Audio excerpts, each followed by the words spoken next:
This is my group of companies today. 300 employees and 200 million in Danish kroner of turnover, as you said. The picture looks pretty nice and fine, but it is more chaotic than that in reality. I never wanted to have a big company. I wanted big victories, but I never wanted many employees, or I never dreamt of a huge turnover, or having 7 or 8 companies, or how much it is right now. So this is something that just happened. I've never worked with plans until a few years ago. I never worked with budgets, and the idea of having a board is only 4 years old, and we never took loans in the banks. I've only done that one time, and it has not been a success. and this is not, I don't try to be wise here, I just explain to you how I've done.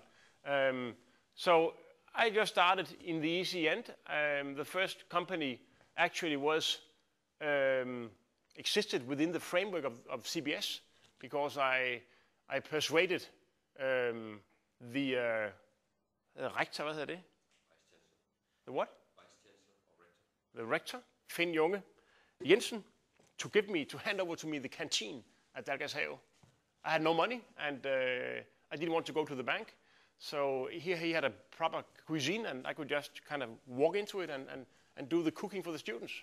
And that was how I started. I did the dishwashing, I did the cooking, and I also kind of did the accountability. And of course, it was a slow start. And then, but that was the catering company, which is today called Meyer's Køkken, and has also got 2 delis. And I went in there because I wanted to. I mean, when I had foie gras and sauterne for the first time in my life in France, I was crying because it was so good, and I've never had anything like it in my whole life. And I went into the catering business because I wanted to see people cry. I wanted to make them happy now and then. I remember one of the first meals I prepared for a friend of mine's parents in the badminton club, and his mother. I made old school food, bœuf bourguignon, and a kind of shrimp bavaroise with a beautiful hazelnut cake in the end.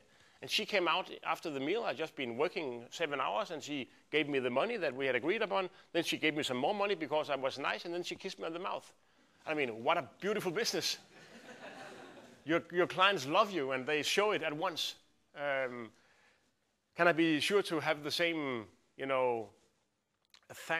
taknemmelighed, hvad hedder det? Thankfulness, er det det?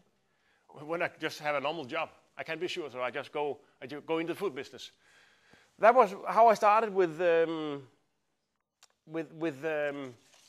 catering company. Then the next company was the chocolate company, which was based on the fact that I met a beautiful chocolate in the southern part of France, Valrhona chocolate, and there was no demand for high-end chocolate in Denmark at the period.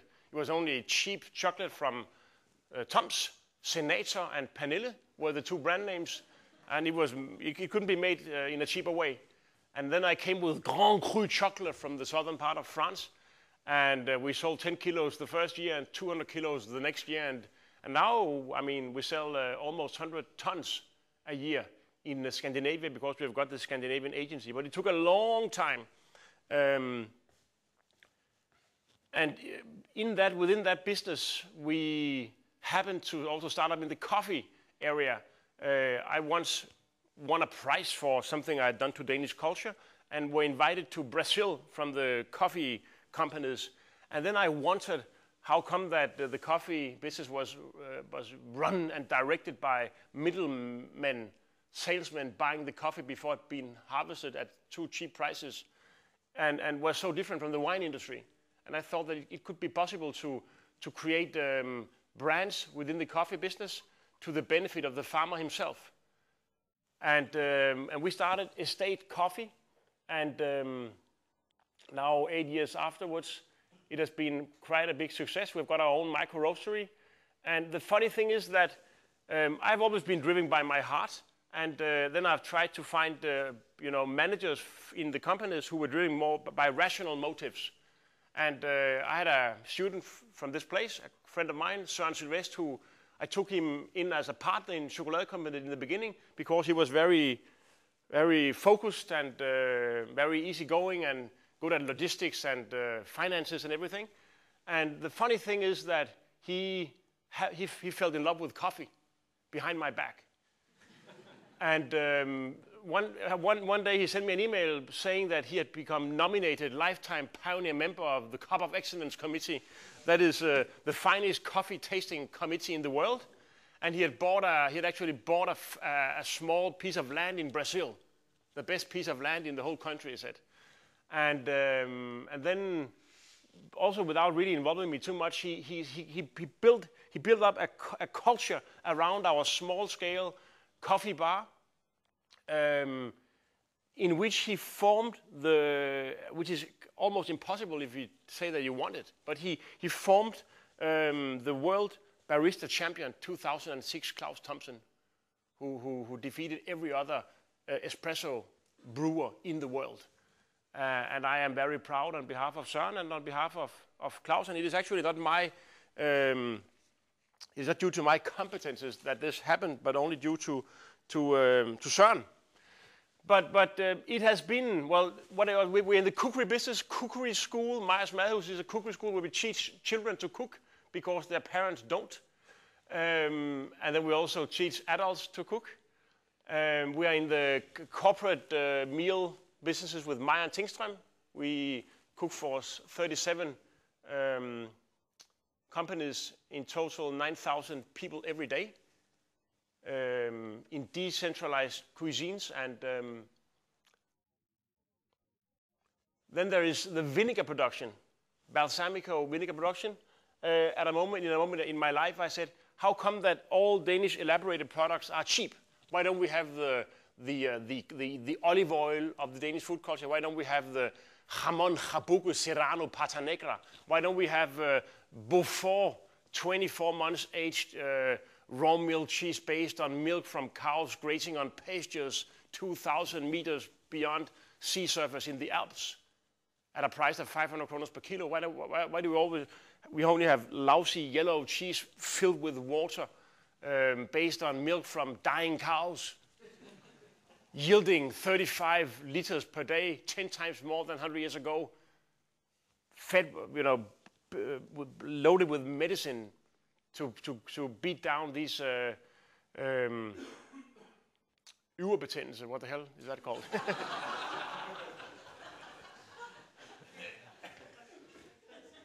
And then I said, how can I, without going to the bank, go into elaboration of raw materials, and where can I make a difference in my poor life?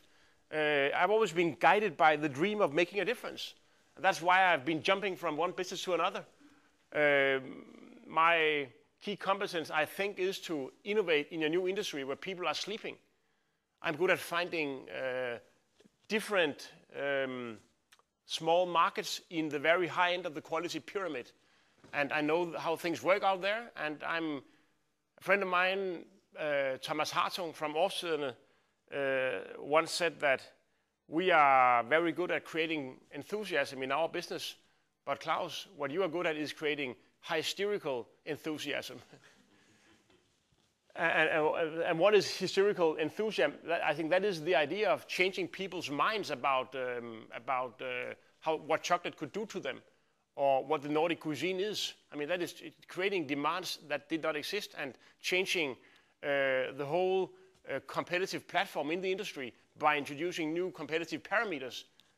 Well, before chocolate was about how dark it was or something, then it could be about the cocoa percentage, it could be about the origin of the beans, it could be about the life of the farmers, it could be about the art of the farmer, how he is dealing with his trees. So in the vinegar business, my idea was to say, in Denmark we only had one vinegar at the moment. That was vinegar made from the cheapest alcohol source in the world, namely alcohol based on sugar from beets. You make vinegar from wine in some kind, and the cheapest wine in the world is wine based on the cheapest sugar in the world, and that is white sugar from beets. The problem is that it tastes of nothing. So white sugar, well, it tastes sweet, but it has no aromas, in contrast to vinegar based on wine.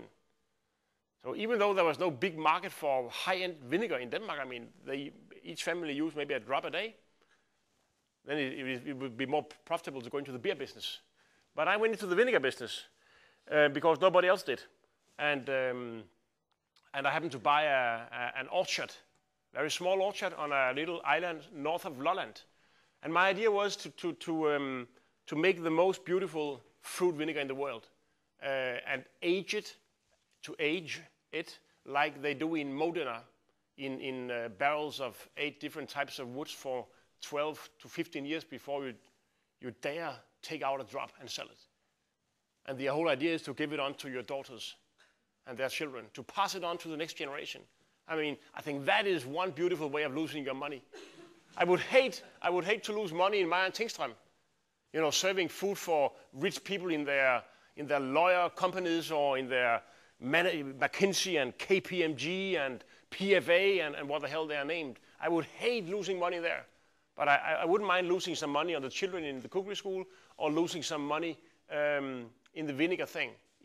Because we're going to invest, we put apple juice and also we make a prune variety. So we harvest the fruits, we press it, we turn it into vinegar, we mix it with reduced juice from the same fruits and we age it.